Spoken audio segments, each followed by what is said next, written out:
Bom, agora que você já conheceu as características principais de cada um dos 4 fatores DISC, eu vou pedir para você imaginar ou visualizar agora eles divididos em um esquema, em um diagrama, com uma linha horizontal, que em uma dessas pontas eu tenho uma alta necessidade em influenciar, e na outra linha uma baixa necessidade de influenciar.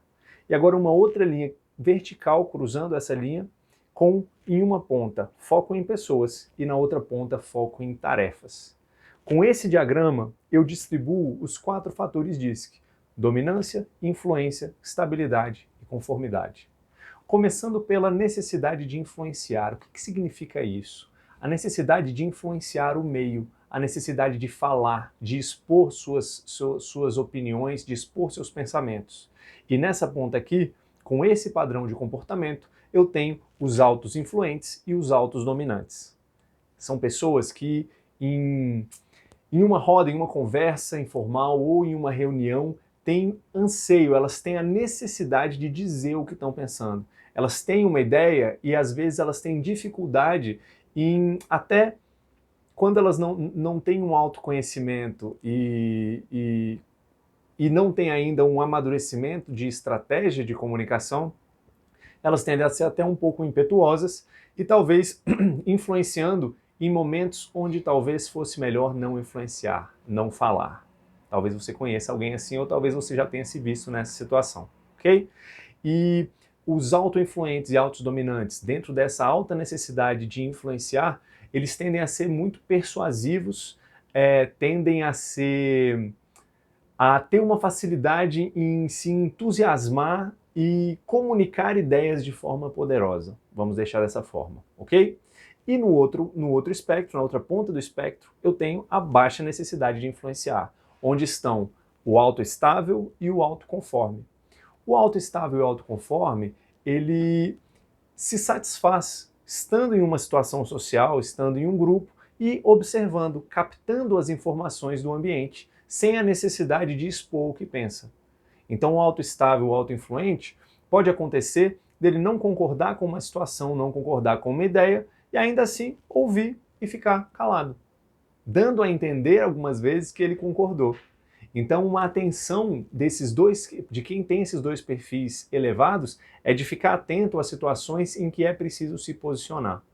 E talvez se posicionar, uma disposição em dizer o que pensa, suportando inclusive o desconforto de precisar defender uma posição, é uma habilidade que os autos estáveis e autoconformes podem precisar desenvolver intencionalmente. Entende? Desenvolver intencionalmente. Trabalhar essa habilidade. Então, alta necessidade de influenciar e baixa necessidade de influenciar. Passando para outra reta, eu tenho embaixo foco em tarefas e em cima foco em pessoas. Quem tem foco em tarefas? O dominante e o conforme. O dominante e o conforme, a mente desses dois perfis trabalha muito mais na frequência de o que eu preciso fazer, vamos realizar, fazer, realizar. E dentro desse contexto, o dominante muito mais focado no resultado, em tarefas que vão atingir a um fim pré-determinado. O que atrai mais o dominante é o fim, ele é orientado para metas e objetivos, foco em resultado, e o conforme já com foco na tarefa em si, no quão bem essa tarefa vai ser executada. Lembra que eu disse que o autoconforme tem uma facilidade em identificar o que está errado, o que precisa melhorar, e uma necessidade de seguir regras e procedimentos? Isso se reflete em uma necessidade, uma vontade, um zelo para executar as tarefas em um nível de detalhe e qualidade muito elevado. Então, dos perfis com foco em tarefas, eu tenho o dominante com foco em comando e resultado e o conforme com foco nas tarefas e nos detalhes. E na parte de cima, eu tenho os dois perfis que têm foco em pessoas, que são o influente e o estável. O influente, muito mais de forma a se conectar com várias pessoas, se comunicar, estar em contato com várias pessoas. E o estável, muito mais em cooperação, em aprofundar relacionamentos. O autoinfluente geralmente conhece muitas pessoas com um relacionamento mais superficial. E o estável, geralmente ele é de poucas e boas amizades, poucos e bons relacionamentos. O autoestável, ele não é fácil de você conquistar a confiança dele. Mas uma vez que você conquista, ele é uma pessoa com quem você pode contar. Então, relacionamentos mais profundos, mais sólidos, ok? Então, foco em pessoas, o influente com foco em pessoas e comunicação e o autoestável com foco em planejamento e cooperação. E mantendo esses perfis nessa mesma configuração para você organizar os seus pensamentos, eu tenho aqui a forma que cada um deles toma a decisão. Olha que interessante. Na parte da esquerda, que é onde está o influente e o dominante, eu tenho uma tomada de decisão mais rápida. E na parte da direita, onde está o estável e o conforme, uma tomada de decisão mais demorada. Porém, por motivos diferentes. O influente, ele tem uma tomada de decisão rápida e emocional, e o dominante, uma tomada de decisão rápida, porém racional. O autodominante, ele tem um senso de urgência muito grande e um foco em realização, em objetivos. Por isso, a mente dele já funciona calculando prós e contras, ganhos e perdas, de modo a tomar a decisão mais efetiva para se atingir um objetivo no menor tempo possível. E no menor tempo possível, inclusive, para tomar a própria decisão. Então é um cálculo muito racional e muito rápido para tomada de decisão.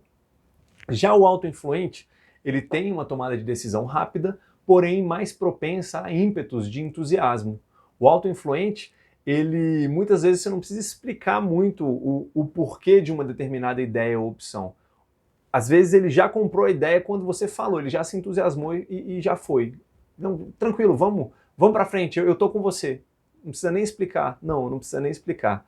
Então, uma tomada de decisão impetuosa, muito entusiasmada e muito passional, rápida e emocional. Já do outro lado, a tomada de decisão mais demorada, eu tenho o estável, que é uma tomada de decisão demorada e emocional, sempre considerando o custo emocional que uma decisão vai ter para os envolvidos. Sempre considerando se eu não vou ferir os sentimentos de alguém, se o próprio autoestável não vai se colocar em uma situação desconfortável que vai gerar algum desconforto emocional para ele. Então, com essa característica muito conciliadora, cooperadora, o estável demora para tomar as decisões e as decisões têm um caráter mais emocional. Por conta disso, ele precisa de uma segurança, de um planejamento, ele precisa ser comunicado das coisas com antecedência, por exemplo. Né? Então vamos lá, vamos imaginar um marido autoestável e uma esposa autodominante. A esposa, meu bem, nós precisamos fazer essa reforma logo, mexer nesse telhado, vamos fazer isso até agora. E o estável fica doido, ele finca os dois pés no chão e fala, não, ele trava. Então a dica para quem tem autos estáveis no seu convívio e quer melhorar quer ter mais assertividade, mais velocidade na tomada de decisão, sempre se lembra que o estável precisa se planejar. Então marca uma data, vamos marcar uma data, olha, daqui a 2 semanas, dia 23 de fevereiro, vamos marcar para fazer isso? Aí o estável, ok, eu posso, vamos. E aí você pode contar que nessa data, muito provavelmente ele já vai estar preparado, inclusive para executar a tarefa com muito mais qualidade do que seria se ele estivesse fazendo ela de impulso, no supetão, ok? Então, tomada de decisão demorada e emocional. E agora eu tenho o perfil autoconforme, que a tomada de decisão é demorada e racional. Por que racional e demorada? Porque o conforme, ele tem a necessidade de examinar todas as possibilidades. Ele tem a necessidade de adquirir informação, de acumular informação para avaliar todas as informações possíveis a respeito de um tema para só então tomar a decisão. Então por isso que a decisão é rápida ou é demorada e racional. O autoconforme, ele é um perfil que, por ter uma facilidade em identificar o que pode dar errado, ele sente medo das coisas darem errado. Por isso é preciso um autoconforme dar espaço para ele também, para que ele possa fazer a reflexão dele. Ter uma pessoa dessa num time e entendendo como é o perfil dele, é um trunfo em qualquer equipe. Por quê? Porque ele vai trazer os fatos. Dificilmente ele vai tomar decisão ou vai opinar a respeito de qualquer coisa sem conhecer de fato a realidade, os fatos. Continuando nesse diagrama, o que a gente tem? Padrão de delegação. Olha que interessante, padrão de delegação. Eu tenho muita delegação na parte de cima, com autoinfluente e autoestável, e pouca delegação na parte de baixo, no autodominante e o autoconforme, mas de formas diferentes também. Em cima, eu tenho muita delegação no influente. O autoinfluente em estado bruto, vamos dizer assim, sem ter construído uma inteligência emocional e estratégias para desempenhar melhor o que ele precisa desempenhar, ele é aquele que está correndo um risco maior de delargar as tarefas, delargar as atividades. Ele delega e depois ele nunca mais vai checar. Às vezes ele até esquece que delegou. Então ele delega muito. E o autoestável, ele delega muito, só que muito mais dentro de uma estrutura, de um sistema, ele tem mais facilidade em fazer follow-up e ele gosta de trabalhar em grupo, ele gosta de consenso, ele gosta de saber as opiniões das pessoas. E isso é uma fortaleza de quem tem esse perfil autoestável, porque ele dificilmente... Você já viu acontecer numa equipe de alguém tomar uma decisão e perceber que a decisão foi ruim por falta de uma informação que estaria presente, era só ter perguntado? O autoestável não vai passar por isso. Então ele delega bastante, ele traz pessoas para junto, ele delega com estrutura, isso é uma fortaleza do autoestável. Passando para a parte de baixo, eu tenho pouca delegação no dominante e no conforme, só que por motivos diferentes. O dominante, ele centraliza decisões, ele precisa se sentir no controle, então muitas vezes corre-se o risco de projetos não andarem porque ele não deu a decisão, não disse nem o sim nem o não. Enquanto ele não está tão preocupado com as tarefas efetivamente, ele está preocupado com as decisões. Já o conforme, ele delega menos por conta das tarefas. Ele tem um nível de exigência, um nível de qualidade tão alto que muitas vezes ele se sente como se ninguém fosse executar as tarefas tão bem quanto ele. E muitas vezes ele está certo de fato, porque o nível de exigência dele é muito alto. E a consequência negativa disso, também eu repito, quando ele não tem uma inteligência emocional desenvolvida, não se conhece e não sabe que isso é uma inclinação que é dele centralizar tarefas, ficar sobrecarregado, entupir o fluxo do crescimento da equipe por centralizar tanto, ok? Agora vamos falar de estilos de liderança. Estilos de liderança de cada perfil. Existe uma crença popular de que para ser líder é preciso ter um comportamento dominante, um comportamento de comando, de mandar, às vezes de gritar, de pressionar. E isso não é verdade. Pessoas de qualquer dos 4 perfis predominantes têm potencial e podem ser excelentes líderes. Inclusive, tem um autor chamado Jim Collins, que é a maior mente pensante hoje em gestão no Brasil. Na verdade, não é no Brasil, é no mundo, mas no Brasil, a Jorge Paulo Lemann, a Beto Sicupira, o Abílio Diniz, todos eles são clientes do Jim Collins. Fazem treinamentos com o Jim Collins, é a maior cabeça pensante de gestão no mundo. E tem um livro dele que é o que eu recomendo, que caso você ainda não tenha lido, leia e comece por ele, se chama Empresas Feitas para Vencer. Nesse livro ele faz uma análise minuciosa, não vou entrar muito em detalhes aqui sobre ela, mas uma análise minuciosa de empresas que têm um desempenho completamente acima do padrão, completamente fora da curva, e ele mapeia os fatores que possibilitam que essas empresas tenham esse desempenho. E um desses fatores foi a presença de líderes nível 5. E a liderança nível 5 é algo que ele cunhou esse termo, liderança nível 5, e são as características de um líder capaz de levar de fato uma empresa para um resultado completamente fora da média.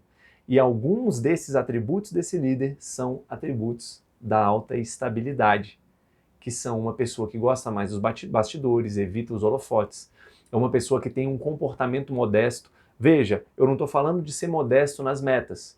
Eles têm sim uma visão muito clara, muito ousada, têm uma persistência muito forte e um comportamento muito cooperador, de saber delegar e de evitar trazer para si os louros das vitórias.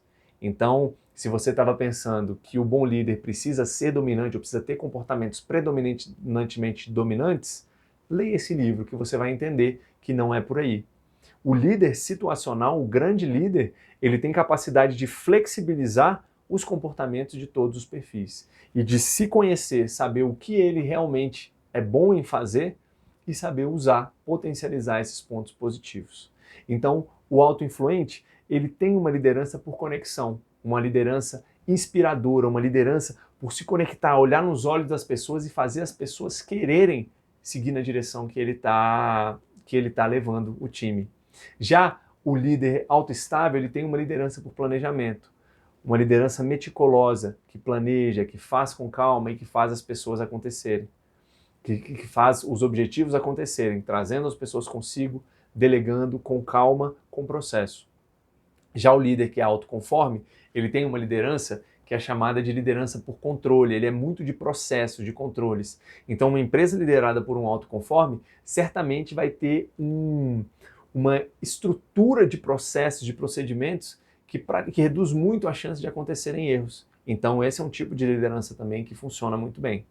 E, finalmente, eu tenho a liderança por autoridade, que é a liderança da dominância, que aí sim tem essa habilidade de ser incisivo, de cobrar, de ser assertivo, de ser objetivo e de cobrar metas. Todos esses tipos de liderança, eles têm condições de trazer resultado.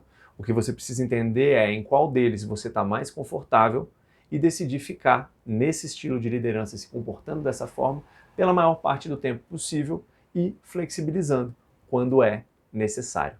Se você gostou do conteúdo desse vídeo, clica agora no curtir, na mãozinha assim, assina o canal e ativa o sininho para ser notificado quando eu publicar outros vídeos. Isso é importante porque quando você faz isso, o YouTube entende que esse vídeo tem conteúdo de valor e vai publicar ele, vai mostrar ele para mais pessoas, para que essas pessoas também possam ser beneficiadas por esse conteúdo. Conto com você.